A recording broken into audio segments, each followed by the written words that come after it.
ಭಾಗ್ಯ ಶುಭೋದಯ ವೀರಶೈವ ನಿರ್ಣಯ ಪರಮಾವತಾಗತ ರಕ್ಷಕ ಸಿದ್ಗನ ಪ್ರಭಾಮಯ ಜಗದಾದಿದೇಶಿಕ ಪುರಾತನ ಪುಂಗವ ಶಾಂಭವೈ ಪುರಾಶ್ರಯ ಜಯ ಸೋಮನಾಥ ಜಯ ದೇವ ಜಯ ವಿರತಂ ಶಿವಾಧವ ಶಿವಾಧವ. ಪ್ರಾತಸ್ಮರಣೀಯರಾದ ಬಸವಾದಿ ಶಿವಶರಣರನ್ನ ಎಲ್ಲ ಸಂತರನ್ನ ಮಹಂತರನ್ನ ದಾರ್ಶನಿಕರನ್ನು ಸ್ಮರಿಸುತ್ತಾ ಇವತ್ತು ಬಸವ ಜಯಂತಿ. ಜಗತ್ತಿನಲ್ಲಿ ಕತ್ತಲಿಂದ ಬೆಳಕಿಗೆ ಹೋಗುವಂಥ ಶ್ರೇಷ್ಠ ಮಹಾಶಕ್ತಿ ಲೋಕದ ಅವತಾರ ಮಾಡಿತು.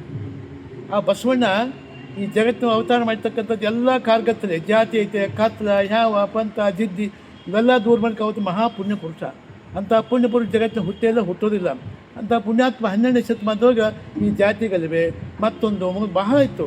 ಅದಕ್ಕೆ ಎಲ್ಲನ ಅರ್ಥೈಸ್ಕೊಂಡು ಇವ ನಮ್ಮವ ಇವ ನಮ್ಮವ ಇವ ನಮ್ಮವ ಅಂತಕ್ಕಂಥ ಶ್ರೇಷ್ಠ ವಿಚಾರ ಜನಮಂದ ಬಿಟ್ಟುಬಿಟ್ಟ ಬಸವಣ್ಣವರು. ಅದಕ್ಕೆ 12ನೇ ಶತಮಾನದೊಳಗೆ ಬಸವ ಮಾಡಿದ ಕೆಲಸವನ್ನು ಯಾರೂ ಮಾಡಿಲ್ಲ. ಬಸವಣ್ಣ ಮಹಾಮನಿಯೊಳಗೆ ಜಗತ್ತಿಗೆ ಎಷ್ಟು ಜಾತಿ ಎಲ್ಲ ಜಾತಿ ಮಂದಿತ್ತು. ಬಸವ ಧರ್ಮ ಆಯ್ತು ಹೊರತು ಬಸವ ಜಾತಿ ಅಲ್ಲದು. ಅದಕ್ಕೆ ಬಸವಣ್ಣ ತತ್ವಕ್ಕೆ ಜಗತ್ತ ಮಾರು ಹೋಗಿ ಅನೇಕ ಅಫ್ಘಾನಿಸ್ತಾನದ ಮೃತು ಜನ ವ್ಯಕ್ತಿ ಬಂದ ಮುಂದೆ ಮಹಾಜ್ಞಾನಿ ಅವನೇ ಮೌನಶಂಕರದೇವನ. ಕಾಶ್ಮೀರದ ಮಹದೇವ ಗೋಪಾಲ್ ಬಂದ ಮೂಲಿಗೆ ಮಾರಯ್ಯನಾರ.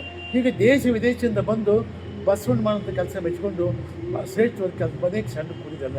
ಅದಕ್ಕೆ ವಚನ ಸಾಹಿತ್ಯವನ್ನು ಜಗತ್ತಿಗೆ ನಾಡಿ ಬೇಕಾಗ್ತಕ್ಕಂಥ ಶ್ರೇಷ್ಠ ವಚನ ಸಾಹಿತ್ಯವನ್ನು ನಿರ್ಮಾಣ ಮಾಡಿದರು. ಅದಕ್ಕೆ 12ನೇ ಶತಮಾನದವರೆಗೂ ವಚನ ಅಂದ್ರೆ ಶ್ರೇಷ್ಠವಾದ ಮಾತುಗಳಂತ. ಆ ವಚನಗಳನ್ನು 8 ಜನ ಸಾವಿರಾರು ಕೋಟಿ ಲಕ್ಷಗಟ್ಟಲೆ ವಚನ ತಯಾರಾದ. ಅದಕ್ಕೆ ವಚನ ನಮ್ಮ ಜನಮನಕ್ಕೆ ಅತಿ ಶ್ರೇಷ್ಠವಾದಂಥ ಮಾತುಗಳನ್ನು ಹೇಳಿ ಜನಮನ ಸೂರಿಬಿಟ್ರು ಬಸವಣ್ಣವರು ಎಲ್ಲ ಶರಣರು. ಅದಕ್ಕೆ ವಚನದಲ್ಲಿ ಏನು ಬರ್ತದೆ ಅಂದ್ರೆ ಶ್ರೇಷ್ಠವಾದ ಮಾತು ಬರ್ತದೆ, ಎಲ್ಲ ಶ್ರೇಷ್ಠ ವಿಚಾರ ಬರ್ತದೆ. ಬಸವಣ್ಣ ವಿಚಾರಧಾರೆ ಏನಿತ್ತಂದ್ರೆ ಎಲ್ಲರೂ ಒಂದು ನಾವು ಎಲ್ಲ ಒಂದ ಬೇರೆ ಯಾರಿಲ್ಲ. ಅದಕ್ಕೆ ಲಿಂಗಮುಖಿನ ಎಲ್ಲ ಒಂದು ಬಸವಣ್ಣ ಹೇಳ್ದ. ಅದಕ್ಕೆ ಎಲ್ಲರಿಗೂ ಕಾಯಕ ನೀತಿ ಹೇಳ್ದ ಬಸವಣ್ಣ. ಕಾಯಕದ ಕೈಲಾಸ ಕಾಣ್ರ ಬಂದ. ಕೈಲಾಸಕ್ಕೆ ಯಾರು ಹೋಗ್ಯಾರ? ಎಲ್ಲಿತ್ತು ಕೈಲಾಸ? ಬರೀ ಹಡ್ರ ಸಂತ ಕೈಲಾಸ ಅಂದ್ರೆ ಸುಮ್ಮನೆ ಅದಕ್ಕೆ ಹೋಗ್ಬೇಡ್ರಪ್ಪ. ನೀವು ಕಾಯಕ ಎಲ್ಲರೂ ಕಟ್ಟ ದುಡ್ದ ಊಟ ಮಾಡೋಕೆ ನೀವೆಲ್ಲ ಕಾಯಕದ ಕೈಲಾಸ ಕಾಣ್ತಿಕೊಂಡು ಹೇಳಿ ಕಾಯಕ ತತ್ವ ಜಗತ್ತಿಗೆ ಬಿಟ್ಟು ಬಸವಣ್ಣ. ಮೂಲಿಗೆ ಮಾರಾಯ ಆದ ಅವ ಕಾಸಿಂ ಮಹಾರಾಜ. ಇಲ್ಲಿ ಬಂದು ಕಾಯಕ ನೇಮ ಮಾಡಿಕೊಂಡು ಮಹಾಪರಿಮಜ್ಞಾನಿ ಆದ. ಅವ ಸುಮ್ಮನೆ ಎಲ್ಲ ಜನ ಪಾದಕ್ಕೆ ಹಾಕಿದ್ರೆ ಅವೆಲ್ಲ ಬಂಗಾರ ಕಟ್ಟಿಗೆ ಅದು. ಇಂಥ ಅನೇಕ ಕೆಲಸಕ್ಕೆ ಏನಾಗಲ್ಲ ಬಸವನ ಕೃಪೆಯಿಂದ ಎಲ್ಲ ಅದು. ಅದಕ್ಕೆ ಬಸವ ತತ್ವ ಬಸವ ಸಿದ್ಧಾಂತ ಶ್ರೇಷ್ಠವಾಯ್ತು. ನಾಡಿನ ಕರ್ನಾಟಕದ ಜಗತ್ತಿನ ಮಹಾಸಂತ ಬಸವಣ್ಣ ಅಂದ್ರೆ ಅದು ವಿಚಾರಧಾರೆ ಜಗತ್ತಿಗೆ ಬೇಕೇ ಬೇಕು. ಇವತ್ತು ಬೇಕು. ಇವತ್ತು ಎಲ್ಲಕ್ಕಿಂತ ವಿಶೇಷವಾಗಿ ಬಸವಣ್ಣ ವಿಚಾರಧಾರೆ ಇವತ್ತು ಯಾರಿಗೆ ಬೇಕಾಗಿದೆ? ಬಸವಣ್ಣ ಜಗತ್ತಿನೊಳಗೆ ಬೇರೆ ಬೇರೆ ದೇಶದೊಳಗೆ ಬಸವಣ್ಣ ತತ್ವಗಳನ್ನು ಬಸವಣ್ಣ ವಿಚಾರಗಳನ್ನು ತಿಳಿಬಿಟ್ಟು ಕೊಂಡಾಡ್ತಾರೆ. ನಮ್ಮ ಮಂದಿಗೆ ಅಷ್ಟು ನಮ್ಮ ಕರ್ನಾಟಕದ ನಮ್ಮ ದೇಶದೊಳಗೆ ಇನ್ನು ಬಸವಣ್ಣ ಬಗ್ಗೆ ಅರ್ಥ ಆಗೇ ಇಲ್ಲ. ಬಸವಣ್ಣ ಅಂದ್ರೆ ತಿಳ್ಕೊಂಡಾರ ಎತ್ತ ತಿಳ್ಕೊಂಡಾರ ತನ ತಿಳ್ಕೊಂಡ್ರು ಬಸವಣ್ಣ ಅಂದ್ರೆ. ಅದಕ್ಕೆ ಇವತ್ತು ಬಸವ ತಿಂದು ಮಾಡಕತ್ತೀವಿ. ಬಸವ ತತ್ವ ಮುಖಾಂತರವಾಗಿ ಜಯಂತಿ ಆಚರಣೆ ಮಾಡ್ತಕ್ಕಂಥದ್ದು ಬರೀ ಫೋಟೋ ನಡೆಸಿದ ಬರೀ ಹೋದಲ್ಲ. ಬಸವಣ್ಣ ಏನು ಜಗತ್ತಿಗೆ ಏನು ಸಂದೇಶ ಕೊಟ್ಟು ಹೋದ, ಏನು ಹೇಳೋದ ಬಸವಣ್ಣ ಅವನ್ನ ತಿಳ್ಕೊಬೇಕು ನಾವೆಲ್ಲ. ಕಳಬೇಡ, ಕೊಲಬೇಡ, ಖುಷಿಯ ನುಡಿದು ಬೇಡ, ಮುನಿಯಬೇಡ, ಅನ್ಯರಿಗೆ ಅಸಹ್ಯ ಪಡಬೇಡ, ತನ್ನ ಬಣ್ಣಿಸಬೇಡ, ಇದುರು ಹರಿಯಲು ಬೇಡ, ಇದೇ ಅಂತರಂಗ ಸುದ್ದಿ, ಇದೇ ಬಹಿರಂಗ ಸುದ್ದಿ, ಇದೇ ನಮ್ಮ ಕೂಡಲು ಸಂಗಮ ದೇವರನ್ನು ಅಲಿಸಿಪಡಿ. ಇದು ಯಾವ ಜಾತಿ ಇಲ್ಲ. ಅದಕ್ಕಿಂತ ವಚನಗಳಿಗೆ ಎಲ್ಲ ಜಗತ್ತಿನ ಅನೇಕ ಶ್ರೀಮಂತರು ರಾಜ ಮಹಾರಾಜ ಮಾರು ಹೋಗಿ ಬಸವಣ್ಣ ಆಶ್ರಯಿಸಿ ಬಂದರು. ಅದಕ್ಕಂಥ ವಿಚಾರವಂತ ಶ್ರೇಷ್ಠವಾಗಿ ವಿಚಾರ ಹೇಳ್ತಕ್ಕಂಥ ಬಸವಣ್ಣ 12ನೇ ಶತಮಾನದೊಳಗೆ ಎಲ್ಲರೂ ಭಾವೈಕ್ಯತೆಯಿಂದ ಕಂಡ ಬಸವಣ್ಣ. ಯಾರು ಜಾತಿ ಭೇದ ಮಾಡಲಿಲ್ಲ, ಲಿಂಗ ಭೇದ ಮಾಡಲಿಲ್ಲ, ಏನನ್ನೂ ಮಾಡಲಿಲ್ಲ. ಸಂದೇಶ ಮನುಷ್ಯ ಬಾಳ್ಬೇಕು ಅಂತ ಸಂದೇಶ ಕೊಟ್ಟರು ಬಸವಣ್ಣ. ಅದಕ್ಕೆ 12ನೇ ಶತಮಾನದಾಗ ಬಿದ್ದದ ಮಹಾರಾಜ ಅಂತರಂಗದ ತನ್ನ ಗುರು ಅಂತ ಭಾವಿಸಿದ್ದ ಬಸವಣ್ಣನ. ಹೊರಗದ ರಾಜನಾಗಿದ್ದ. ಅಂತರಂಗದಾಗ ನನ್ನ ನಿಜವಾದ ಗುರು ಯಾರು? ಬಸವಣ್ಣ ಇದ್ದಿದ್ದ ಬಿದ್ದದ ಮಹಾರಾಜ. ಕೊಂಡಿ ಮಂಚಣ್ಣಂತ ಸುಮಾರು ಬಡ್ಡಿ ಮಕ್ಕಳು ಇದ್ರ ಆ ಕಾಲಕ್ಕೆ. ಇರೋದಲ್ಲಿ ನೀನು ಎಲ್ಲ ಈ ಊರಾಗ ಎಲ್ಲ ಊರಾಗ ಕೊಂಡಿ ಮಂಚಣ್ಣಗಳು. ಅದಕ್ಕಿಂತ ವಿಶೇಷವಾಗಿ ಬೇರೆ ಬೇಕಾದ ರಾಜನ ಕೇಳಿದ ರಾಜ ಆದರೂ ಕೂಡ ಹೇಳಿಕೆ ಮಾಡಿ ಧರ್ಮ ಕಟ್ಟಂಗೆ ಅವ್ರಿಗೆಲ್ಲ ಕೇಳಿ ಮಾಡಿದಪ್ಪ ಬಿದ್ದಳ ಮಹಾರಾಜ. ಬಸವಣ್ಣ ನೀನು ಹರಿಜನರಿಗೆ ಮತ್ತು ಬ್ರಾಹ್ಮಣ ಬೀತನ ಮಾಡ್ಸೇದಂತಂದ. ಇದು ಕೂಡ ಅಂದವ ಬಸವಣ್ಣ.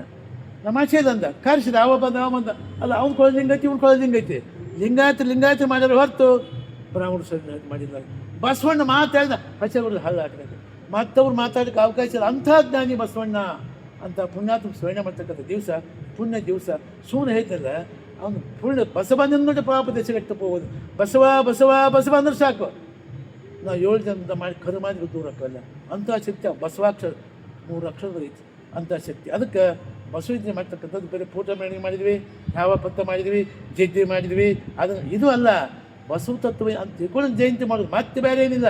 ಬಸವನ ಜಗತ್ತಿಗೆ, ನಾಡಿಗೆ, ಸಮಾಜಕ್ಕೆ ಏನು ಕೊಟ್ಟ ಸಂದೇಶ, ಆ ಸಂದೇಶ ನಾವೆಲ್ಲ ಹೇಳಬೇಕು. ಬರೀ ಫೋಟೋ ಮೆರೆಸೋದಲ್ಲ, ಬರೀ ಮಾಡೋದು ಎತ್ತು ಮೆರೆಸೋದಲ್ಲ. ಅದಕ್ಕೆ ಬಸವಣ್ಣ ಏನು ಸಂದೇಶ ಕೊಟ್ಟು ಹೋದ ಅದನ್ನು ಜನಮನಕ್ಕೆ ಬಿತ್ತಬೇಕಲ್ಲ. ಇವತ್ತು ಜಗತ್ತಿನೊಳಗೆ ಜಾತಿ, ಮತ, ಪಂಥ ಅದು ಇದು 28 ಐತಿ. ಅದು 12ನೇ ಶತಮಾನದ ಆ ಗಲಭೆನೇ ಇದ್ದಿಲ್ಲ. ಬಸವಣ್ಣೆಲ್ಲ ನಿವಾರಣೆ ಮಾಡಿಬಿಟ್ಟಿದ್ದ.